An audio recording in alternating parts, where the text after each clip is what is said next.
അപ്പോൾ ഈ റെഗുലേഷൻ എന്ന് പറയുന്നത് ഓരോ 5 വർഷവും റെഗുലേറ്ററി കമ്മീഷൻ ഇങ്ങനെ ഇപ്പോൾ എക്സിസ്റ്റിംഗ് നിയമങ്ങളിൽ ഓരോ ചേഞ്ചസ് പ്രപ്പോസ് ചെയ്യാറുണ്ട്. അത് വളരെ സാധാരണമാണ്.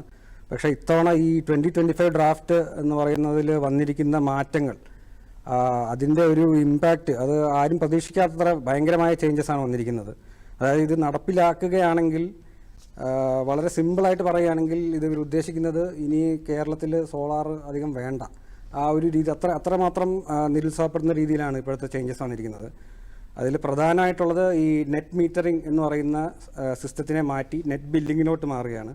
അതായത് ഇപ്പോഴത്തെ സിസ്റ്റം നെറ്റ് മീറ്ററിംഗ് ആണെങ്കിൽ നമ്മൾ സോളാർ വെച്ച് ഉൽപ്പാദിപ്പിക്കുന്ന വൈദ്യുതിയും KSEBിയിൽ നിന്ന് മേടിക്കുന്ന വൈദ്യുതിയും രണ്ടും ഒരേ വിലയിലാണ് പോകുന്നത്. അപ്പോൾ ആ ഒരു രീതിയിൽ പോകുമ്പോൾ ഒരു കസ്റ്റമർ ഇൻവെസ്റ്റ് ചെയ്യുകയാണെങ്കിൽ വിത്തിൻ ഒരു 5 years അവർ ഇൻവെസ്റ്റ് ചെയ്ത പൈസ തിരിച്ചു കിട്ടുന്നു. പിന്നെ ഈ സോളാർ പ്ലാന്റ് അടുത്ത ഒരു 15 years വരെ അവർക്ക് ഫ്രീ ആയിട്ട് ഇലക്ട്രിസിറ്റി അവർക്ക് ഇതിൽ നിന്ന് ഉപയോഗിക്കാൻ പറ്റും.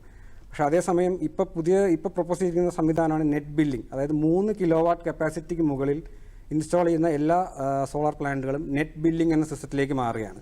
ഇങ്ങനെ വരികയാണെങ്കിൽ സംഭവിക്കുന്നത്, നമ്മൾ KSEBിയിൽ നിന്ന് മേടിക്കുന്ന വൈദ്യുതിക്ക് ഒരു റേറ്റും സോളാർ വെച്ച് ഉൽപ്പാദിപ്പിച്ച് നമ്മൾ അവർക്ക് ഗ്രിഡിലേക്ക് കൊടുക്കുന്ന വൈദ്യുതിക്ക് മറ്റൊരു റേറ്റും, അതായത് വളരെ കുറഞ്ഞൊരു റേറ്റാണ്, ഫീഡ് ഇൻ ടാരിഫ് എന്ന് പറയും അതിനെ, ആ ഒരു റേറ്റ് ആയിരിക്കും വരുന്നത്.